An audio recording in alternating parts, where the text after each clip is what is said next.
한국이 곧 망한다는 소문이 사실인가요? 여기 한국의 이야기에 귀를 바짝 기울이는 중국인 학생이 있습니다. 중국의 교수는 한국이 곧 망할 것이고 그때에 중국이 흡수해야 하며 그 전에 한국의 심각한 경제 상황과 굶어가는 주민들을 보고 오라고 하는데요. 과연 중국에서는 무슨 사연이 있을까요? 안녕하세요. 저는 중국에 살고 있는 리우엔이라고 합니다. 저는 최근 저희 교수님께 아주 심각한 이야기를 들었습니다. 한국이 중국에 비해서 굉장히 심각한 경제 상황을 지니고 있고 한국의 주민들이 못 사는 것은 익히 들어 알고 있었지만 이제는 한국이 곧 망할지도 모른다는 말이었죠. 사실 저는 충격에 빠지고 말았고 경악하고야 말았습니다. 교수님께서는 정말 똑똑하신 것으로 저희 대학교에서 으뜸 가는 분이시고 평생 중국의 역사 연구에 매진해 오셨기 때문에 그 누구보다 한국과 중국의 관계나 역사에 대해 깊게 알고 계신 분이거든요. 저도 그런 교수님 밑에서 공부를 하고 싶어서 교수님이 계신 대학교에 지원을 하게 된 거거든요. 물론 제가 시험 성적이 미끄러지는 바람에 지방 대학교에 간 것이긴 하지만 마침 정말 존경할 만한 교수님을 만나게 된 것이지만요. 그래도 교수님은 실제로 정말 배울 점도 많고 역사를 보는 안목도 탁월하셨습니다. 그리고 한국에 대해서 그 누구보다 재빠른 정보를 가지고 계셨는데 그런 이야기를 수업마다 꼭 해주셨어요. 한국에 대한 많은 애착이 있지 않고서는 그런 말씀을 하기 어려울 텐데 그런 정보들을 어디서 알아오시는지 너무 대단하셨습니다. 한국의 주민들은 현재 여러 전염병 때문에 고통을 받고 있고 중국의 인민해방군에게 해방이 되어야만 살아날 사람들이라는 말은 저희에게 아주 큰 울림을 주고야 말았습니다. 한국은 중국의 도움을 통해서 성장한 나라인데다가 지금까지도 전기나 가스는 물론 식량까지 지원을 받고 있는 상황이잖아요. 몇천 년 전부터 중국이 한국을 지켜주며 도와준 은혜가 있고 지금까지 도와주었음에도 성장이 더디다면 이제는 중국도 한국을 도와줄 수 없다는 것이 교수님 입장인 것 같았죠.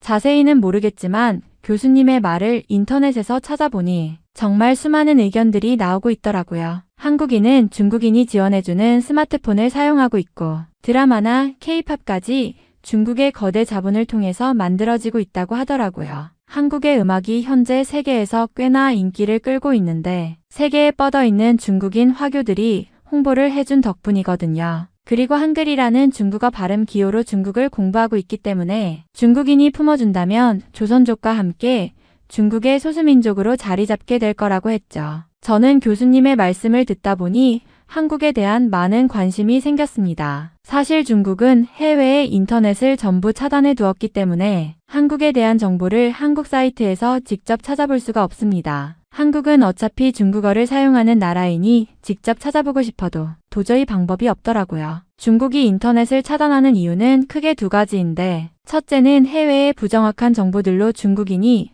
혼란을 겪지 않는 것과 둘째는 중국의 석학들이 만들어내는 좋은 자료들이 외부로 유출되는 것을 막는 건데요. 실제로 인터넷 차단을 통해서 중국은 세계의 어느 나라보다 급속도로 성장했고 이제는 누구도 넘볼 수 없는 지구상 최대의 강국으로 거듭나게 된 것이죠. 이 모든 것은 중국인들이 합심해서 훌륭한 정보들을 가져오기 때문이며 외국의 이상한 정보를 듣지 않고 독불장군처럼 앞으로 나아갔기 때문에 가능했을 것입니다. 세계의 수많은 나라들은 중국을 우러러보고 있고 중국에서 살고 싶다는 사람들도 수두룩 빽빽하다잖아요. 저는 교수님의 말을 듣고 한국에 가서 중국인으로서의 자부심을 느끼고 싶고 한국인이 존경한다는 중국인에게 어떤 예의를 갖추는지 몹시 궁금했습니다. 교수님께서는 한국에 갈 때에는 돈을 가져갈 필요가 없다고 들었다시면서 한국에 갈 때에 현금을 환전하지 않아도 된다는 말은 한국인들이 중국인에게 잘 보이기 위해서 베풀기 때문에 돈을 굳이 가져가지 않아도 잘 먹고 잘 지낼 수 있다는 뜻일 거라 했어요. 저는 한국이 정말 중국을 존경하고 있다는 것을 느낄 수 있었죠. 한국은 중국이 없었다면 진작 망했을 나라이기도 하니 충분히 그럴 거라 짐작할 수 있었습니다. 그렇게 저는 한국이 망하기 전에 직접 그 상황을 느끼고 싶었습니다. 경제도 힘들고 나라에 돈이 하나도 없다고 하고 출근을 안 하고 집에 있는 사람들이 늘었다는 이야기가 들려오고 물가가 많이 올라가서 돈을 벌어도 부족하다고 하는 그 상황이 궁금해서죠. 물론 제가 한국에 가서 수많은 것들을 보고 배우고 느끼며 제가 가진 착각들이 전부 잘못되었음을 깨달았지만요. 출근을 안 하고 집에 있는 사람이 많다는 것은 재택근무를 하는 사람들이 늘어났다는 뜻이라는 것을 나중에 알았거든요. 어쨌거나 저는 설레는 마음으로 한국에 갈 수 있었습니다. 저와 함께 가게 된 저의 남자친구는 한국 돈 5만 원 한 장이면 실컷 쓴다며 그것만 챙겼고 아마 중국인들에게 굉장히 깍듯할 거라 생각하더라고요. 저는 남자친구의 당당함에도 불안했기 때문에 조금 더 챙겼지만요. 그런데 한국에 도착하고 저희는 깜짝 놀랄 수밖에 없었습니다. 자판기에서 물을 하나 사는 데에도 중국보다 최소 5배는 비싸다는 사실을 깨달았거든요. 그래도 저희는 그곳은 공항이기 때문에 일부러 외국인에게 삥을 뜯으려는 한국인들의 나쁜 수작이라고만 생각했습니다. 보통 가난한 나라일수록 외국인이 많은 곳만 휘황찬란하게 해놓는 경우가 많고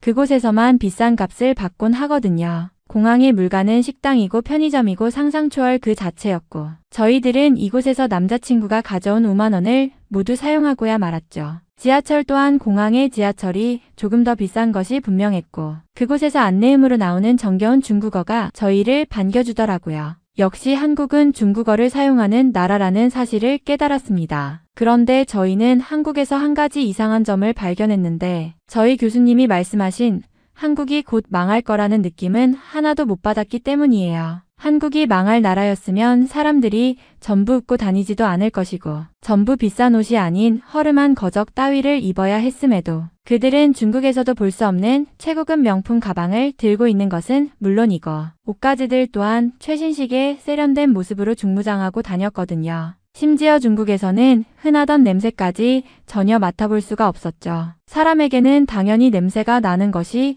정상적인 일인데 이 한국 사람들은 도대체 무슨 사연이 있길래 이런 상황에서 사는 것인지 정말 알 수가 없었습니다. 혹시나 한국이 이상한 장소인가 싶어서 저희의 냄새를 서로 맡아보니까 중국에서 나던 그 냄새가 당연히 나고 있었거든요. 한국인은 향수를 뿌리고 다니는 것이 당연한 일로 되어 있고 워낙 씻지 않기 때문에 향수를 독하게 뿌렸을 것이라 생각할 수밖에 없었죠. 집에서 목욕도 제대로 하지 못한다고 들었는데 나라에서 향수를 공급해주고 있다는 생각만 할 뿐이었거든요. 중국의 지원이 생각보다 많이 들어가고 있다는 것을 깨달았고 한국인들이 중국의 도움으로 중국보다 더 훌륭해진 상황이라고 여겨졌죠. 그런데 저희는 작은 카페에 들어가서 그나마 저렴한 1,500원짜리 커피를 마시면서 서로 이야기를 하고 있었고 한국의 물가가 중국의 최소 10배까지 되는 것 같다는 생각을 하며 앞으로의 여행에 대한 고민을 하고 있었습니다. 1,500원이라는 돈은 중국에서 한 끼 식사를 하고도 남을 만한 돈인데 도대체 한국은 가장 저렴한 커피가 이 정도의 금액이라는 것이 도저히 믿어지지 않는다며 마구 언성을 높여가고 있었죠. 그런데 옆에서 한 남성이 저희에게 중국어를 사용하며 뭐라고 하더라고요. 제발 조용히 좀 해달라며 공공장소에서 왜 일이 시끄럽냐면서 말이죠. 그리고 중국에는 배려라는 단어가 존재하지 않아서 이걸 이해할지 모르겠다는 말까지 덧붙이더라고요. 저희는 그 남성이 왜 저희에게 화를 내는지에 대해 이해를 못했습니다. 어차피 커피숍은 이야기를 하며 커피를 마시라는 곳인데 대화조차도 못한다면 누가 커피를 먹으러 이 비싼 1,500원씩이나 내고 커피를 마시냐는 말이죠. 그리고 저희는 그 남성과 서로 이야기를 나눌 수 있었습니다. 저희는 이해가 되지 않는다는 말을 하면서 그에게 반박하자 그 사람은 차분하게 이야기를 시작하더라고요. 알고 보니 그 사람은 중국에서 한국에 유학을 온 학생이었고 한국의 일상적인 모습이 중국과 너무 달라서 이해하지 못하겠지만 한국의 상황이 너무 배려심 많고 당연한 사회라는 말을 하며 저희에게 일일이 설명해 주더라고요. 중국에서는 비싼 커피숍에서 떠드는 것이 당연한 일일 수도 있지만 한국에서는 이 커피숍은 조용히 이야기하러 오는 것이지 그렇게 시끄럽게 떠들러 오는 장소가 아닙니다. 그리고 한국은 중국보다 물가도 훨씬 비싸고 중국보다 경제력이 뛰어난 나라라는 사실을 알아야 합니다. 한국은 앞으로 세계 1위의 경제대국이 될 나라이고 중국은 점점 망해가고 있는 나라라니까요. 제가 한국에 와서 여러분처럼 황당한 일들을 많이 겪었는데 한국인들이 맞는 것이고 중국인들이 틀린 겁니다. 역사적으로 한국이 훨씬 강대국이었던 적이 많은데 그건 전부 이유가 있는 겁니다. 고대 역사에서 한국은 전 세계 1위의 대국이었고 현재 중국이 그것을 빼앗으려 하는 것은 이유가 있습니다. 제가 아시아 문화에 대해 공부하는 대학생인데 중국인들은 빨리 한국을 배워야 할 것입니다. 저는 중국에서 교수님이 하시던 말과 정반대의 말을 듣자 혼란스러워졌습니다. 왜냐하면 저희 교수님께서 말씀하셨던 한국의 상황과 그 커피숍에서 만난 중국 유학생이 전해준 이야기가 완전히 상반되었기 때문입니다. 교수님은 한국이 심각한 경제 위기에 처해 있으며 곧 중국에 흡수될 것이라고 단언하셨습니다. 그러나 그 유학생은 한국이 경제적으로나 사회적으로 중국보다 훨씬 발전해 있으며 오히려 중국이 위기를 겪고 있다고 했습니다. 더군다나 제가 한국에 와서 직접 본 현실은 교수님의 말과는 너무 달랐습니다. 한국 사람들은 밝고 여유로워 보였으며 거리는 깨끗하고 질서정연했습니다. 거적을 입고 굶주린 주민들은커녕 명품 가방을 들고 최신식 옷을 입은 사람들이 대부분이었습니다. 물가는 비쌌지만 그것이 오히려 한국의 높은 경제 수준을 보여주는 증거 같았습니다. 저는 그 유학생에게 몇 가지를 더 물어봤습니다. 그는 한국의 경제력이 단순히 수치로만 높은 것이 아니라 삶의 질 면에서도 중국과는 비교할 수 없을 정도로 앞서 있다고 했습니다. 한국의 재택근무, 깨끗한 거리, 높은 물가와 같은 것들이 바로 그 증거라는 말을 덧붙였습니다. 또한 한국은 민주주의와 시민의식이 뿌리 깊게 자리 잡은 나라라고 강조했죠. 저는 유학생에게 이렇게 말했습니다. 중국은 사회주의 국가이지만 매우 민주적이라고 생각해요. 우리는 나라가 잘 운영되도록 정부가 모든 것을 체계적으로 관리하고 사람들을 감시함으로써 질서를 유지하고 있습니다. 사람들은 감시를 받으면 더 열심히 일하고 나쁜 행동도 하지 않게 되는 거죠. 그런 점에서 중국이 한국보다 훨씬 앞서 있는 나라라고 믿고 있어요. 그러나 유학생은 저의 말을 들으며 고개를 저었습니다. 그는 차분한 목소리로 말했습니다. 그건 중국 정부가 주입한 편향된 정보일 뿐입니다. 실제로 감시와 통제는 개인의 자유를 심각하게 제한하고 창의성과 발전을 막는 큰 문제입니다. 한국은 개인의 자유와 권리를 중시하며 정부는 국민의 의견에 귀 기울이고 그 의견을 반영하려고 노력합니다. 바로 그것이 민주주의의 핵심이에요. 그의 말을 들으면서 저는 약간 반박하고 싶었습니다. 그래서 그렇다면 왜 한국은 그렇게 자유로운데도 곧 망한다고들 하는 걸까요? 제가 들은 바로는 한국은 심각한 경제 위기를 겪고 있고 나라가 무너질 위험에 처해 있다고 하던데요. 라고 물었습니다. 그러자 그는 웃으며 말했습니다. 그건 중국 내에서 만들어진 왜곡된 정보일 가능성이 높아요. 한국은 오히려 아시아에서 가장 안정적인 경제를 가지고 있습니다. 물론 어느 나라나 문제는 있지만 한국의 경제력은 전 세계에서도 상위권이고 기술과 문화, 그리고 삶의 질 면에서도 앞서가고 있어요. 한국의 발전은 자유와 창의성을 기반으로 이루어진 거고 중국처럼 감시와 통제를 통해 억지로 만들어진 게 아니죠. 그는 또 덧붙였습니다. 중국에서는 사람들이 통제를 받으면 더 열심히 일한다고 생각할지 몰라도 사실 사람들은 자유가 주어질 때 진정으로 자신의 능력을 발휘하게 돼요. 한국은 그걸 잘 보여주는 나라입니다. 사람들이 감시받지 않고도 스스로 질서를 지키고 배려하며 사회를 더 나은 방향으로 이끌어가죠. 그래서 한국이야말로 진정으로 민주적이고 정상적인 나라예요. 저는 그의 말에 당황스러웠습니다. 제가 평소 믿고 있던 것들이 하나하나 부정당하는 것 같았기 때문입니다. 감시와 통제가 꼭 필요한 줄 알았는데 오히려 그것이 발전을 가로막을 수도 있다는 생각이 들었습니다. 그런데 그것은 그리 불편하지도 않고 국가가 국민의 정보를 가지는 것이 절대 잘못된 일이 아니라는 생각이 들었습니다. 저는 유학생의 말이 끝나자 고개를 갸웃거리며 반문했습니다. 하지만 한국에서는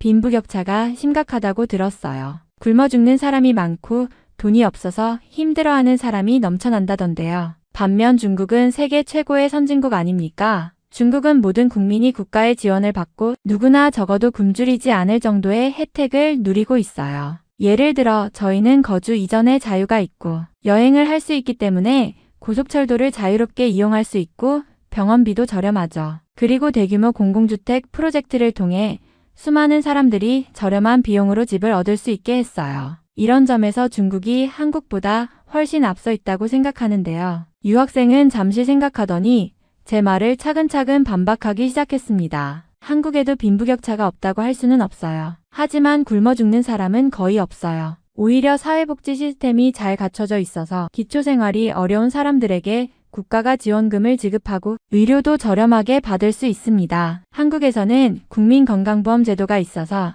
병원비 걱정 없이 필요한 치료를 받을 수 있죠. 중국과 달리 한국의 복지 시스템은 개인의 존엄성과 삶의 질을 중시합니다. 그는 말을 이어갔습니다. 그리고 중국의 고속철도나 공공주택은 겉으로 보기에 훌륭해 보일 수 있지만 그 혜택을 실제로 누릴 수 있는 사람들은 일부에 불과하죠. 지방에 사는 농민공이나 저소득층은 여전히 열악한 환경에서 고생하고 있습니다. 반면 한국은 전 지역이 고르게 발전되어 있어 수도권은 물론 지방에서도 편리한 생활을 할 수 있어요. 한국의 대중교통 시스템도 세계적으로 인정받고 있죠. 예를 들어 서울의 지하철은 어디를 가든 정시 운행되고 요금도 비교적 저렴합니다. 게다가 한국은 공공 와이파이가 잘 되어 있어서 인터넷을 어디서나 무료로 사용할 수 있습니다. 중국에서는 인터넷 사용조차 엄격한 감시와 통제를 받잖아요. 저는 그의 말이 잘 이해되지 않았습니다. 그래서 다시 물었습니다. 그렇다면 한국의 사람들이 그렇게 잘 살고 있다면 왜 빈부격차 이야기가 나오는 거죠? 중국은 국가가 모든 것을 통제하기 때문에 빈부격차를 줄이는데 성공했다고 보는데요. 그는 고개를 끄덕이며 설명했습니다. 한국에서도 빈부격차가 문제이긴 해요. 근데 인류 역사상 빈부격차가 없던 적은 없잖아요. 여기서 중요한 점은 그 격차를 줄이기 위한 시민들의 목소리가 크고 그것을 반영하려는 정치 시스템이 있다는 거예요. 한국은 민주주의 국가라서 국민들이 정부를 비판하고 잘못된 점을 바꾸도록 요구할 수 있죠. 그리고 그런 과정에서 사회가 점점 더 나아지는 겁니다. 반면 중국은 겉으로는 통제가 잘 되고 있어 보일지 몰라도 실제로는 많은 문제를 감추고 있을 뿐이에요. 유학생은 잠시 저와 제 남자친구를 가만히 바라보더니 한숨을 내쉬며 말했습니다. 솔직히 말해서 여러분이 이렇게 말하는 걸 들으니 안타깝습니다. 중국 안에서만 살아가다 보면 세상이 어떻게 돌아가는지 모르잖아요. 저도 처음 한국에 와서 여러분과 비슷한 생각을 했어요. 한국이 빈부격차가 심하고 경제적으로 어렵다고 말하는 중국의 이야기를 철석같이 믿었죠. 그런데 실제로 한국에서 살아보니 그 모든 게 잘못된 정보라는 걸 깨달았어요. 그는 말을 이어갔습니다. 저는 이제 중국으로 돌아가고 싶지 않아요. 중국에서는 모든 게 제한적이고 감시 아래 움직이는 느낌이었죠. 반면 한국에서는 자유롭게 생각하고 말할 수 있어요. 더 중요한 건 한국은 경제적으로도 우리가 생각하는 것 이상으로 강한 나라예요. 여러분이 보고 듣는 정보는 대부분 편향되어 있어요. 중국인들은 한국에 대해 너무 모르고 너무 잘못된 생각만 가지고 있죠. 그는 우리를 설득하기 위해 직접 보여주겠다고 했습니다. 제가 여러분을 데리고 서울의 경제 중심지로 가겠습니다. 거기서 한국 경제가 얼마나 강력한지 직접 눈으로 확인해 보세요. 우리는 그의 제안에 따라 함께 서울의 경제 중심지 여의도로 향했습니다. 여의도에 도착하자 유학생은 마천루처럼 높게 솟아오른 빌딩들을 가리키며 설명을 시작했습니다. 여기 여의도는 한국 경제의 심장부입니다. 보세요. 저기 있는 63빌딩은 한국의 경제 발전을 상징하는 건물이죠. 지금은 금융 중심지가 된 여의도에는 한국에서 가장 큰 기업들과 은행, 투자 회사들이 몰려 있어요. 그리고 저기 보이는 건물이 전 세계에서 유명한 한국 IT 기업의 본사입니다. 이 기업은 세계 최고의 기술을 보유하고 글로벌 시장에서 엄청난 수익을 올리고 있어요. 우리는 길을 걸으며 초고층 빌딩에서 나오는 잘 차려입은 사람들이 바쁘게 움직이는 모습을 지켜봤습니다. 유학생은 계속해서 설명했습니다. 한국은 전 세계 반도체 시장을 주도하는 나라입니다. 여러분이 사용하는 스마트폰, 컴퓨터, 자동차의 핵심 부품 대부분이 한국에서 만들어졌어요. 이 나라의 기술력과 생산 능력은 세계 최고 수준이죠. 그리고 한국은 전통 제조업뿐 아니라 콘텐츠 산업에서도 큰 성공을 거두고 있어요. K-팝, 영화, 드라마 같은 문화 콘텐츠로 벌어들이는 수익이 엄청나요. 전 세계 사람들이 한국 문화를 즐기고 소비하고 있습니다. 그는 잠시 멈춰서 서울을 배경으로 펼쳐진 야경을 가리켰습니다. 이 모든 게 한국의 경제력이에요. 중국이 경제적으로 크다고는 하지만 실질적으로는 한국이 훨씬 효율적이고 선진화된 시스템을 가지고 있어요. 중국에서 말하는 한국에 대한 이야기는 거의 다 허구입니다. 여러분이 여기서 직접 보고 느껴야만 알 수 있는 진실이에요. 저는 그가 말하는 동안 한국의 모습을 다시 바라봤습니다. 그의 말대로 제가 중국에서 배웠던 한국의 이미지는 실제와 너무 달랐습니다. 한국은 분명히 경제적으로나 문화적으로 활기가 넘치는 나라였고 그 속에서 살아가는 사람들은 자신감과 자부심을 가지고 있었습니다. 이 모든 것이 제게 혼란을 넘어 충격으로 다가왔습니다. 여의도의 경제 중심지를 둘러본 후 우리는 유학생의 제안으로 또 다른 장소를 방문했습니다. 이번에는 강남에 위치한 한 대형 쇼핑몰과 첨단 기술을 자랑하는 IT 박물관이었습니다. 강남의 쇼핑몰에 들어서자마자 우리는 눈앞에 펼쳐진 화려한 풍경에 압도당했습니다. 럭셔리 브랜드 매장들이 줄지어 있고 수많은 사람들이 쇼핑을 즐기고 있었습니다. 유학생은 쇼핑몰 안을 가리키며 말했습니다. 보세요. 여기는 단순히 돈 많은 사람들만 오는 곳이 아닙니다. 보통 사람들이 이곳에서 쇼핑하고 외식을 즐기고 있어요. 이게 한국의 경제력입니다. 빈부격차는 어느 나라에나 있겠지만 한국은 대부분의 사람들이 중산층 생활을 하고 자신들의 삶을 누릴 수 있는 나라예요. 그는 이어서 우리를 IT 박물관으로 데려갔습니다. 그곳에서는 최신 로봇 기술, 자율주행차, 인공지능 서비스 같은 것들을 체험할 수 있었습니다. 우리는 홀로그램으로 구현된 한국의 미래 도시 계획을 보며 놀라움을 금치 못했습니다. 중국이 기술적으로 앞서 있다고 생각하셨겠지만 여기서 보세요. 한국은 이미 자율주행차를 일상에서 실험하고 있고 스마트시티를 구축하며 미래를 준비하고 있어요. 이런 기술들은 단순히 정부가 주도하는 게 아니라 기업들이 자체적으로 연구 개발하며 이루어진 겁니다. 유학생의 설명을 듣다 보니 우리는 점점 더 한국과 중국의 차이를 실감하게 되었습니다. 저는 남자친구와 속닥거리며 말했습니다. 우리 정말 잘못 생각했던 것 같아. 한국은 망하기는커녕 점점 더 발전하고 있어. 오히려 중국이 쇠퇴하고 있다는 느낌이 들어. 정부에서 아무리 강압적으로 경제를 키우려 해도 사람들의 자유와 창의성이 없으면 한계가 있는 것 같아. 유학생도 우리의 대화를 듣고 고개를 끄덕이며 말했습니다. 맞아요. 저는 중국에서 배웠던 모든 것들이 틀렸다는 걸 한국에 와서 알게 됐어요. 중국은 겉으로는 커 보이지만 안에서는 점점 망가져가고 있어요. 사람들은 억압받고 경제는 결국 비효율적으로 돌아가죠. 반면 한국은 자유와 창의성을 바탕으로 경제를 발전시키고 있어요. 여러분도 이제 그 차이를 보셨을 거예요. 그날 저녁 우리는 한강공원에 앉아 야경을 바라보며 이야기를 나누었습니다. 저희는 한국의 발전된 모습과 자유로운 분위기에 깊은 인상을 받았고 동시에 중국이 가지고 있는 문제점들을 더 깊이 생각하게 되었습니다. 여행 와서 한국이 망하기 전에 뭔가를 봐야겠다고 생각했는데 제가 말을 꺼냈습니다. 오히려 우리나라가 망해가고 있다는 걸 깨닫게 됐네요. 유학생은 미소를 지으며 대답했습니다. 여러분이 한국에서 진짜 모습을 본 것 같아 다행이에요. 진실은 항상 직접 경험해봐야 알 수 있는 법이니까요. 그 순간 저는 이번 여행이 단순히 새로운 나라를 방문하는 것이 아니라 제 생각의 틀을 완전히 바꾸는 경험이 되었다는 걸 실감했습니다. 한강공원에서 이야기를 나누던 중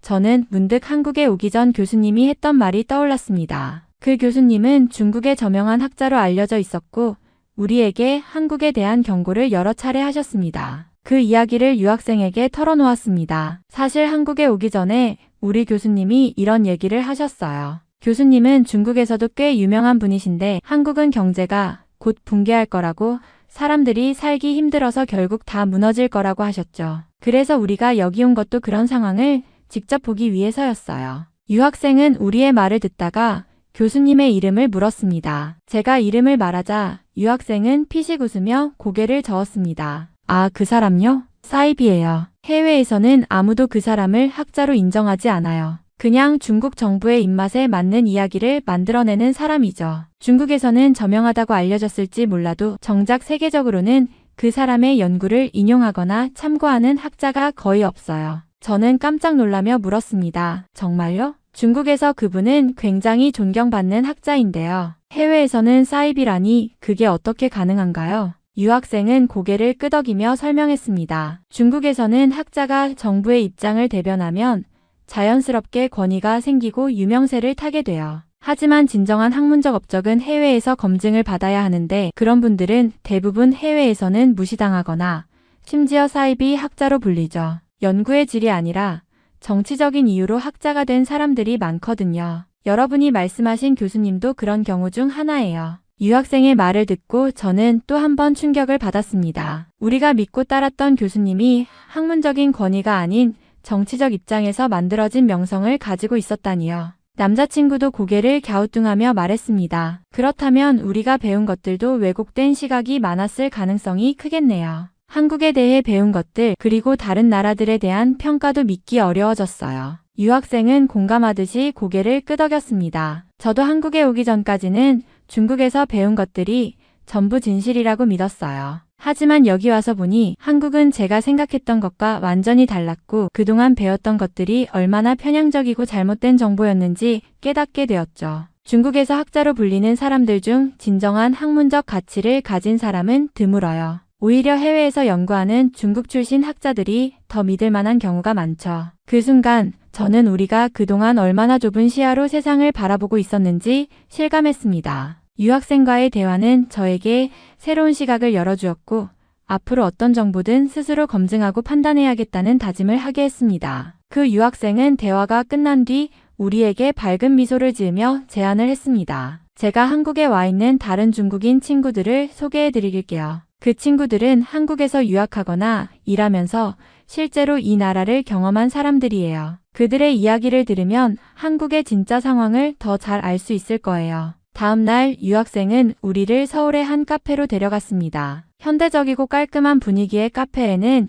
이미 몇 명의 중국인 친구들이 모여 있었습니다. 서로 간단히 인사를 나눈 뒤 우리는 자연스럽게 이야기를 시작했습니다. 첫 번째로 말을 꺼낸 친구는 한국에서 대학원 과정을 밟고 있는 학생이었습니다. 처음에는 한국에 대해 부정적인 선입견을 가지고 있었어요. 중국에서 들었던 이야기들이 대부분 그렇잖아요. 하지만 여기 와서 직접 보니 한국은 정말 다르더라고요. 특히 교육 시스템이나 연구 환경은 중국보다 훨씬 개방적이고 효율적이에요. 학문적으로 자유로운 분위기가 정말 부러워요. 이어 또 다른 친구가 말을 이었습니다. 그는 한국에서 IT 업계에서 일하고 있었습니다. 저는 한국의 기술 발전 속도에 놀랐어요. 중국도 기술적으로 발전하고 있다는 말을 많이 하지만 실제로 일해보니 한국은 디테일에서 엄청난 차이가 있어요. 예를 들어 스마트시티 프로젝트나 인터넷 속도 같은 부분은 세계 최고 수준이에요. 심지어 작은 스타트업도 혁신적인 아이디어를 빠르게 실현시키는 능력을 가지고 있어요. 한 친구는 한국의 생활 환경에 대해 언급했습니다. 물론 한국도 문제가 없는 건 아니지만 적어도 기본적인 시스템은 잘 갖춰져 있어요. 중국처럼 특정 계층에만 혜택이 집중되는 게 아니라 일반 시민도 다양한 사회적 서비스를 누릴 수 있다는 점이 인상적이에요. 저는 이곳에서 병원에 가본 적이 있는데 의료 시스템이 정말 효율적이더라고요. 중국에서는 상상도 못할 일이었어요. 그들의 이야기를 들으면서 저는 한 가지 공통점을 느낄 수 있었습니다. 모두가 한국에서의 경험을 통해 중국에서 배웠던 것들이 얼마나 왜곡되었는지를 깨닫고 있었던 겁니다. 유학생은 웃으며 마지막으로 덧붙였습니다. 이 친구들 대부분은 이제 중국으로 돌아가고 싶어 하지 않아요. 한국에서 더 많은 가능성을 보았기 때문이죠. 물론 한국에도 단점은 있겠지만 적어도 이곳에서는 자유롭게 살아갈 수 있다는 점이 가장 큰 매력이에요. 한국에서 배운 것들을 마음에 품고 저는 중국으로 돌아갔습니다. 비행기에서 내리는 순간부터 뭔가 달랐습니다. 공항에 내리자마자 후각을 강타한 것은 강렬한 냄새였습니다. 어디서 나는지 모를 혼합된 매연과 음식물 쓰레기의 냄새가 코를 찌르며 숨을 턱 막히게 했습니다. 이 냄새를 이렇게나 익숙하게 생각했던 내가 어리석었구나라는 생각이 들었습니다. 집으로 가는 길에 대중교통을 탔을 때는 그 충격이 더 커졌습니다. 사람들이 서로를 밀치며 문 앞에서 내리려는 사람을 막아섰고 차 안은 꽉 막힌 매연처럼 답답했습니다. 버스 안에서 한 사람이 큰 소리로 전화를 받으며 거친 말을 쏟아냈고 아무도 제지하지 않았습니다. 한국에서 봤던 질서와는 너무도 다른 모습에 숨이 턱 막혔습니다. 거리로 나가보니 문제가 더 선명해졌습니다. 차도와 인도를 구분짓는 경계가 흐릿했고 사람들이 무단횡단을 일삼으며 지나가는 차를 겁없이 가로막았습니다. 신호를 기다리던 저희를 밀쳐가며 앞서 가던 사람의 뻔뻔한 태도는 단순한 불편함을 넘어 분노를 일으켰습니다. 가장 불쾌했던 건 곳곳에서 느껴지는 감시의 눈길이었습니다. 공공장소마다 설치된 CCTV가 마치 저를 따라다니는 것 같았고 휴대전화로 무언가를 검색할 때도 누군가 들여다보고 있을 것 같은 기분이 들었습니다. 거리에는 올바른 행동을 하라는 슬로건이 붙어 있었지만 정작 올바르지 않은 것들은 너무도 많았습니다. 쓰레기가 쌓인 구석구석, 관리되지 않는 공공시설, 그리고 권위적이고 딱딱한 분위기. 아르바이트를 하던 회사에 복귀했을 때 공장의 한쪽 구석에서 몰래 휴식을 취하는 직원이 관리자에게 들켜 크게 꾸중을 듣는 광경을 보았습니다. 직원은 아무런 말도 하지 못하고 고개를 숙였고 주변 사람들은 그저 고개를 돌렸습니다. 이런 일은 중국에서 흔한 일이라는 사실을 알면서도 이제는 그 장면이 참을 수 없이 불쾌하게 느껴졌습니다. 한국에서 만났던 유학생이 했던 말들이 떠올랐습니다. 중국은 감시와 억압으로 사람들을 통제하는 반면 한국은 시민들이 자발적으로 움직이는 나라라는 그의 말이 그제야 완전히 이해되었습니다. 여기서는 사람들이 자신의 행동이 감시될까 봐 두려워하고 자유롭게 말하거나 행동할 용기를 가지지 못합니다. 저는 한국에서의 경험과 돌아온 뒤에 현실을 비교하며 점점 더 깊이 깨달았습니다. 중국이 안고 있는 문제는 단순히 환경이나 질서의 문제가 아니라 사람들이 자유를 잃고 있다는 것입니다. 이곳은 겉보기에는 발전해 보일지 몰라도 그 안은 썩어가고 있다는 생각을 지울 수 없었습니다. 중국으로 돌아온 지 며칠 되지 않아 저는 사회주의 체제의 심각한 문제점을 더욱 깊이 느끼게 되었습니다. 처음에는 단순히 불편함이나 문화적인 차이 정도로 여겼던 것들이 이제는 체제의 본질적인 결함으로 다가왔습니다. 우선 저는 주변 사람들과 대화를 나누는 것조차 조심스러워졌습니다. 동료들과 이야기를 나누다 보면 누구도 체제나 정부에 대해 부정적인 발언을 하지 않았습니다. 심지어는 당연히 문제가 있어 보이는 상황에서도 불만을 말하기는커녕 이게 우리의 길이다 라는 체념 섞인 말을 들을 때마다 숨이 막힐 듯 했습니다. 한국에서 본 자유로운 토론과 자발적인 참여의 모습은 이곳과 너무 대조적이었습니다. 생각보다 회사에서도 체감되는 문제는 더 컸습니다. 저는 아르바이트생임에도 여실히 느꼈어요. 상사의 말 한마디에 모든 직원이 반론 없이 고개를 끄덕이며 효율성을 고려하지 않은 지시조차 맹목적으로 따르는 모습을 보았습니다. 이건 시간 낭비인데 라는 생각이 들었지만 아무 말도 할 수 없었습니다. 회사 내부의 분위기는 숨막힐 정도로 경직되어 있었고 누구도 창의적인 아이디어를 내놓으려 하지 않았습니다. 상사의 눈 밖에 나면 그날로 끝이라는 공포 때문이었습니다. 거리를 걸을 때마다 느껴지는 감시와 통제는 점점 더 저를 좌절하게 만들었습니다. 공공장소에서 휴대전화로 친구와 메시지를 주고받을 때조차 무언가 잘못된 단어를 사용하면 문제가 생길까 두려웠습니다. 온라인에서도 검열이 엄격해 조금이라도 체제에 반하는 내용이 담긴 글을 찾아보려 하면 해당 콘텐츠는 이용할 수 없습니다. 라는 문구가 뜨곤 했습니다. 하지만 가장 충격적인 깨달음은 제가 사회주의라는 이름 아래 살아왔던 삶의 근본적인 허점이었습니다. 중국의 많은 사람들이 모두가 평등하다는 환상 속에서 살고 있지만 실제로는 극단적인 빈부격차와 특권층의 존재가 뚜렷했습니다. 저와 함께 일하던 동료 중 일부는 하루 세 끼조차 해결하기 힘든 상황에 있었고 반대로 상사들은 고급차를 몰고 고가의 외국 제품으로 치장했습니다. 평등이라는 단어는 이곳에서 얼마나 공허한지 알게 되었습니다. 또한 저는 제 자신의 침묵도 문제의 일부라는 사실을 깨달았습니다. 체제의 부당함을 느끼면서도 아무 말도 하지 않고 주변의 부조리에 순응하며 살아온 시간이 저를 점점 더 억누르고 있었습니다. 한국에서 봤던 그 자유롭고 활기찬 시민들의 모습이 눈앞에 떠오를 때마다 저는 이곳에서 숨조차 자유롭게 쉴 수 없는 제 자신이 초라하게 느껴졌습니다. 결국 저는 스스로 질문하기 시작했습니다. 사회주의는 정말 사람들을 위한 체제인가? 우리가 정말로 옳은 길을 걷고 있는가? 한국에서 본 민주주의와 자유는 단순히 제도가 아니라 사람들의 삶을 풍요롭고 행복하게 만드는 힘이라는 것을 이제야 깨달았습니다. 하지만 중국에서는 그런 변화가 언제 가능할지조차 알 수 없었습니다. 이 깨달음은 저를 좌절하게 만들었습니다. 저는 이제야 비로소 우리가 살고 있는 이 체제가 얼마나 부서져 있는지 그리고 그것을 바꾸는 일이 얼마나 어려운지 알게 되었습니다. 그러나 그 좌절 속에서도 희망의 불씨는 남아 있었습니다. 한국에서의 경험이 저에게 새로운 시각과 더 나은 세상에 대한 가능성을 보여주었기 때문입니다. 며칠 뒤 학교에서 진행된 강의에서 저는 다시 한번 좌절감에 빠졌습니다. 교수님은 강의실 앞에서 여느 때와 다름없이 한국이 곧 망할 것이라는 이야기를 하고 있었습니다. 한국은 이미 경제적으로 한계에 도달했습니다. 과도한 경쟁과 자본주의의 폐해가 곧 그 나라를 붕괴로 이끌 것입니다. 그의 목소리는 확신에 차 있었고 강의실의 학생들은 무심하게 그의 말을 받아들이는 듯 보였습니다. 그러나 저는 더 이상 그 말을 가만히 듣고 있을 수 없었습니다. 한국에서 보았던 현실과 너무나도 동떨어진 말들이었기에 손을 들어 교수님의 발언에 반론을 제기했습니다. 교수님, 제가 직접 한국을 다녀왔습니다. 교수님께서 말씀하시는 그런 위기의 모습은 어디에서도 찾을 수 없었습니다. 오히려 한국은 높은 경제 성장률과 활기찬 시민 참여로 강력한 민주주의를 유지하고 있습니다. 과도한 경쟁이라기보다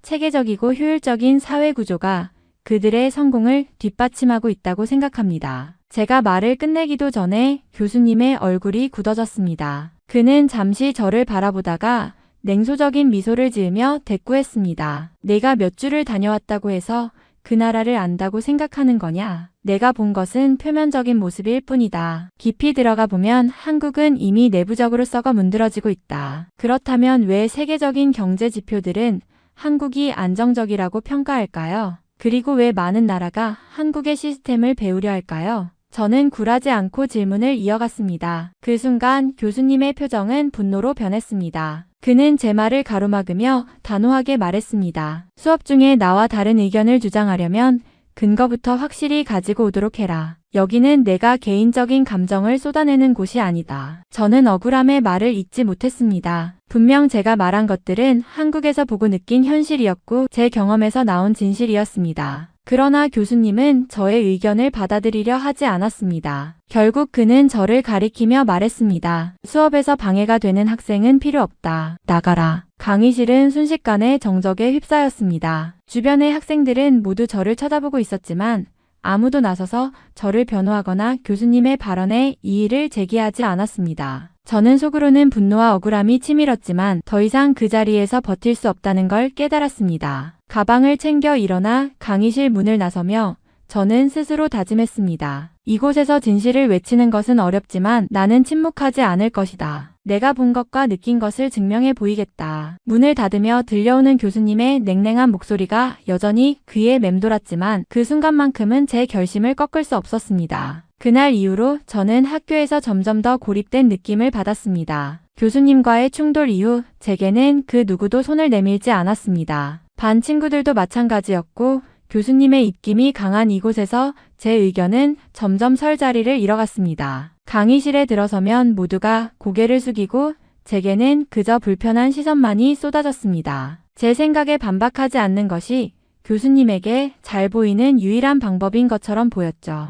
하지만 그럴수록 저는 한국에서의 경험이 더욱 선명하게 떠올랐습니다. 한국에서 저는 사람들의 활기와 자신감 그리고 그들이 경제적인 어려움 속에서도 어떻게든 극복하려는 모습에 깊은 인상을 받았습니다. 사람들이 마주치는 경제적 현실이 힘들다고 해도 그들은 여전히 희망을 품고 일하며 국가에 대한 자부심을 가지고 있었습니다. 그 모습을 돌아보면서 저는 점점 더 중국에서의 현실과 비교하게 되었습니다. 학교에서의 일상은 점차 몸이 건조해졌습니다. 하지만 저는 더 이상 교수님의 이야기에 순응하고 싶지 않았습니다. 그가 반복해서 말하는 한국의 쇠퇴와 중국의 미래를 듣는 것이 점점 견디기 어려워졌습니다. 어느 날 저는 더 이상 참을 수 없어 학교에서 떠나기로 결심했습니다. 그날 밤 저는 친구들에게 작별 인사를 하고 중국을 떠날 준비를 시작했습니다. 그리하여 저는 결국 한국으로 다시 돌아갔습니다. 이번에는 단순한 관광이 아니라 더 깊이 이해하고 공부하고자 하는 마음으로 돌아갔습니다. 서울에 도착하자마자 저는 바로 경제 중심지인 강남과 종로를 다시 방문했습니다. 이번에는 단순히 구경하는 것이 아니라 그곳에서 느껴지는 경제적 활력과 사람들이 살아가는 방식을 직접 보고 싶었기 때문입니다. 강남의 번화가에서 저는 여전히 사람들의 표정 속에서 자신감과 희망을 볼 수 있었습니다. 길을 걷는 사람들, 일하는 사람들, 카페에서 대화하는 사람들 모두가 활기차고 그들 속에서 한국 사회의 강한 에너지를 느낄 수 있었습니다. 그곳에서 저는 한 가지 중요한 점을 깨달았습니다. 한국은 단지 경제적으로 어렵다는 말만으로 그 나라를 설명할 수 없는 복잡하고 다채로운 면모를 지닌 나라라는 사실을 한국에 돌아오고 나서 저는 교수님의 말이 얼마나 제한적이고 잘못된 시각에서 나온 것이었는지를 확실히 깨달았습니다. 한국이 망한다고 한 교수님은 사실 그 나라가 겪고 있는 어려움을 충분히 이해하지 못한 채 극단적인 예측만 하고 있었던 것입니다. 그리고 그 예측이 얼마나 잘못된 것인지 지금 여기서 다시 느끼고 있었습니다. 이제 저는 돌아와서 한국에 대해 더 공부하고 그 나라가 어떻게 현재의 어려움을 극복하고 나아갈 수 있는지, 그 안에서 어떤 혁신과 변화가 이루어지고 있는지를 더 깊이 탐구하기로 마음먹었습니다. 중국에서 느꼈던 억압과 고통, 그리고 한국에서의 활기와 자유를 비교하면서 나는 더 이상 속지 않겠다고 결심했습니다. 어쩌면 이 경험이 저에게 큰 교훈이 되었을지도 모릅니다. 세계에는 내가 믿고 있던 것과 다른 많은 진실들이 있다는 것을 알게 되었고, 이제는 더 넓은 시각을 가지고 해외로 나가자는 생각을 했으니까요. 이번 사연은 여기서 마무리하도록 하겠습니다. 끝까지 시청해주셔서 감사드립니다. 좋아요와 구독은 영상 제작에 큰 힘이 됩니다. 꼭 한 번씩만 눌러주세요. 감사합니다.